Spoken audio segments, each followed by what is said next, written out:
Welcome back. Shutdown averted. Congress passed a bill yesterday to fund the government through early March, avoiding a partial government shutdown. The House voted 314 to 108, with 2 Democrats alone voting against it. One of those Democrats is one of our representatives, Representative Jake Auchincloss of the 4th District. Rep. Auchincloss, thanks so much for joining us this morning. Good morning. So I think the first question is an obvious one. Why the no vote, and why did you side with those Republicans? I'm not voting to bail Republican leadership out of their appropriations mess for a third time when they have yet to commit to Ukraine.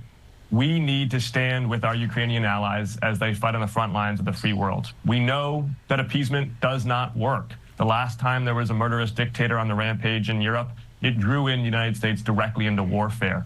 Funding Ukraine to protect their sovereignty is a good national security investment. It's also one that supports American jobs and industry. Most of the money that we're approving in Congress is spent right here at home. Massachusetts by itself has gotten almost $1 billion for its industry here to prepare us for 21st century warfare and also to create a stronger military industrial complex. And then finally, supporting Ukraine helps the United States stand tall in the Indo-Pacific against China. I was just meeting with the Taiwanese ambassador yesterday morning, and he made clear that our allies in the Indo-Pacific, Taiwan first and foremost, are looking very closely at the U.S. resolve in Ukraine to answer pivotal questions about whether we'll defend the rules-based order in the South China Sea and across the Taiwan Strait. I think some of your colleagues may be asking, are you willing to risk the government shutting down for Ukraine funding?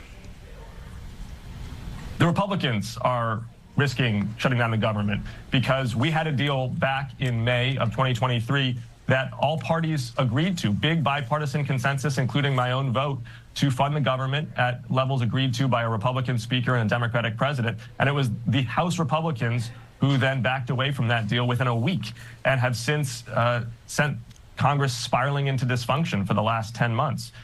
They can end this short-term game right now by funding the government at levels agreed to last spring.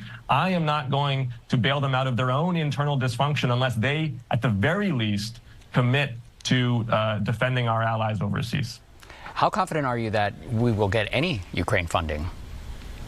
I'm confident that we have the votes to do it. There's majorities in both the House and the Senate that understand the strategic and moral imperative to support Ukraine as it fights for its own freedom.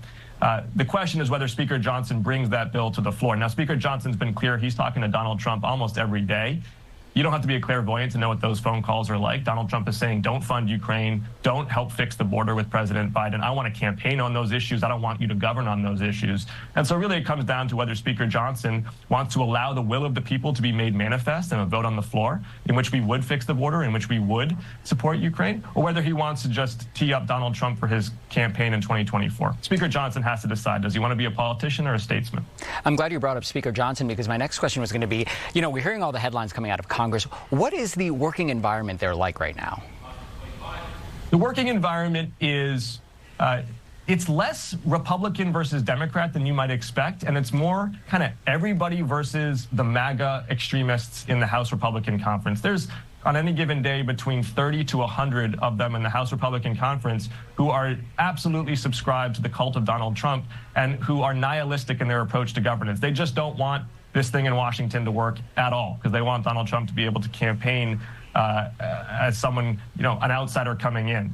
And unfortunately, what that means is that it arrays the White House, the Senate Republicans, the Senate Democrats, the House Democrats against this intransigent minority who are not interested in compromise, who are not interested in those 80% solutions that have always allowed Congress to govern for the American people. It's what we did last term in the 117th Congress, one of the most productive in American history. We did gun safety, we did infrastructure, we did domestic manufacturing, we did democracy reform, all working across the aisle with Republicans, and unfortunately, they're just not reciprocating.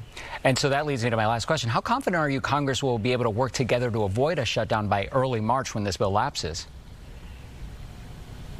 Yeah, again, the votes are there to do that. It really is predicated on Speaker Johnson standing at that fork in the road and deciding that he wants to allow majoritarian rule in the House or whether he wants to cave to his MAGA flank. It's never been a question of math, this Congress. It's always been a question of MAGA. All right, Congressman Jake Auchincloss, thank you so much for your time.